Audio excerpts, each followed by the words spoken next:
this world for you to get sunshine. Thanks. Okay? So this means that f of -1 is equal to -3. Therefore, the inverse at -3 should equal to -1. I swapped the points. And that's what I wanted. F inverse of -3 is what I need over there. So now I can come back over here and replace this guy right here with a what? With a -1. So that gives me 1 over f prime of -1. And now we run into another problem because I don't know what f prime is, right? But can I figure out f prime? Yes. So we need f prime of x. What is it? 3x squared plus 4. And now we can find f prime of -1. 3 times -1 plus 4. Just kidding. Squared. -1 squared is 1 times 3 is 3 plus 4. 7. So f prime of -1 is 7.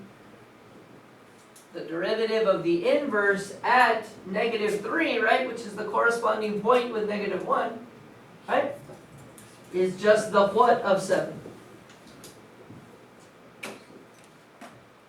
The reciprocal of 7.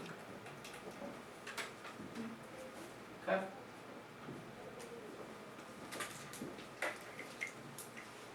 Got it? So the derivatives at the corresponding inverse points are going to be reciprocals of whatever the derivative values of the original function were at the corresponding points. Just reciprocals, okay? Not opposite reciprocals. Yeah? So last year what I would tell them to do was like a 3-step process. So the first step was to get your equation and equal it to that a value right there. Right? And then you would get an answer, right? X equals -1. The second step was to find the derivative. So find the derivative of the function. The third step was to get that number and do what with it? Plug it into the derivative, right? And then the fourth step was just to get this number, this answer, and what? Reciprocal. Get the flip it. Those are the 4-step process to evaluating the derivative of an inverse at a particular value. That's all you need to know for the AP test. That's the way the question will be asked. Cool? Maybe?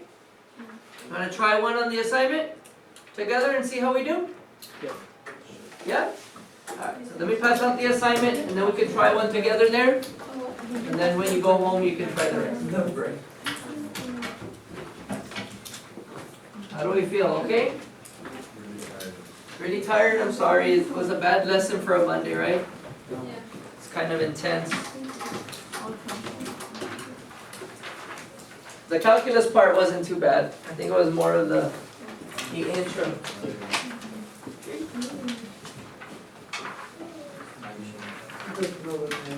Time change, that should help you. You got an extra hour. It was prime. Was prime? Yes, the derivative is prime. Depending on what derivative is, how much prime it is. Yeah? 2 prime. Alright, so what I mean by the slopes, if you kind of look at this example here, okay? And if we found the slope of this particular piece here, the slope for this one would be what? Let's say I wanted this slope here.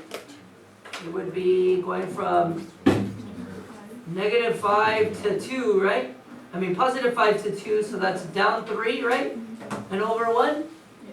So the slope right here is m equals -3. So which is the corresponding piece to that one in the inverse? Is it this one right here or is it this one down here? This one over here? So what should the slope of this piece be? -1/3. Is it -1/3? Yeah, we're going from -4 to -5, and we're going 3 to the side. If I would have drawn my graph a little bit better, that's what it would have been. Okay? So the derivatives at the corresponding values are just what? Reciprocals of each other. Cool? Yeah, sure, sir. Super awesome. Looks really interesting. Alright. So 1 through 4, all it is matching. They give you the original graph. They want you to match it with its inverse. Okay, so perform the reflections about the line y equals x and find its matching partner. At the bottom, it says use the horizontal line test to determine if the function is one-to-one on its domain and therefore has an inverse. Sketch a graph to help you determine this. So you don't have to sketch a graph unless you want it to help you. Okay? But all I want to know is, does it pass the horizontal line test? Therefore, does it have an inverse? That's all you have to tell me. Yes, therefore it does. No, therefore it does. Easy?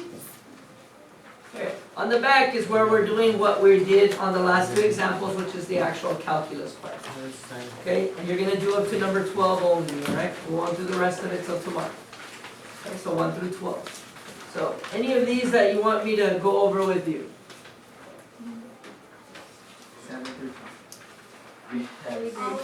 I'll do one of them with you just so you can feel better about yourself. Which is the harder one?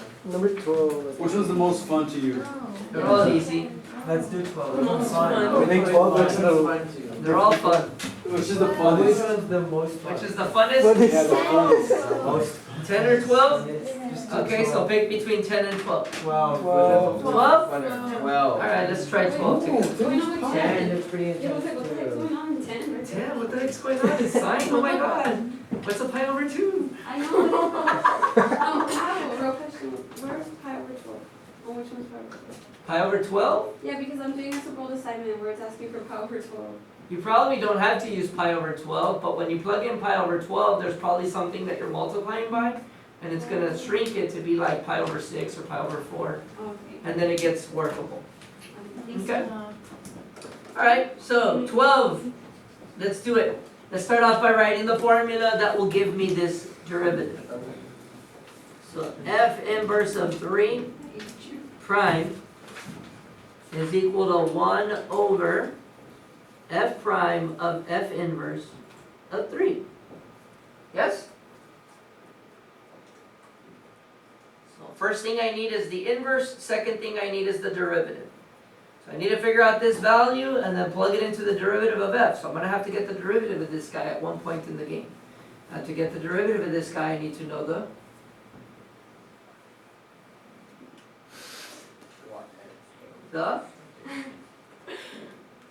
switch to the Q. Quotient rule. Okay, good.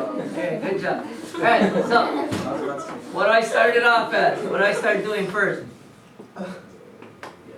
This is the what value? It's a y value for the original function. Okay, so we're gonna equal the original function to that y value. And it's really 3 over 1, right? So now we can just cross multiply. So we get x plus 6 is equal to 3x minus 6. Add the 6 minus the x. 6 plus 6 is what? 12. 3 minus x. 2x. Divide. X equals 6. Good?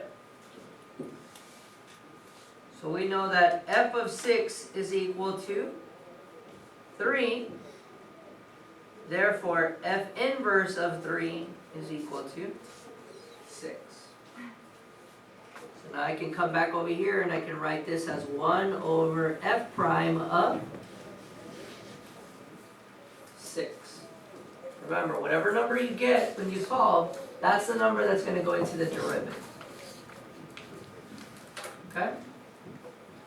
Do I know the derivative of f? No, so I got to do quotient rule, okay? I'm going to do it down here. I'm trying to find f prime of x. What's the quotient rule? Low d high minus high d low over low squared. That was easy. pretty fast, right? So we get x minus 2 minus x minus 6. So x minus x goes away.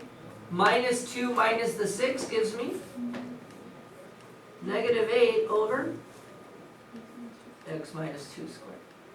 Now I can plug in the what? The 6. So this is going to give me negative 8 over 6 minus 2 squared. What's negative 8 over 6 minus 2 is what? 4? 4 squared is 16. So negative 8 over 16. Negative 8 over 16, which is negative half. Right?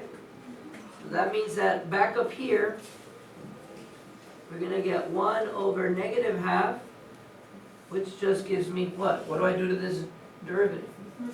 Reciprocal. So negative 2 over 1, which is just negative 2. That's my final answer. Pretty easy?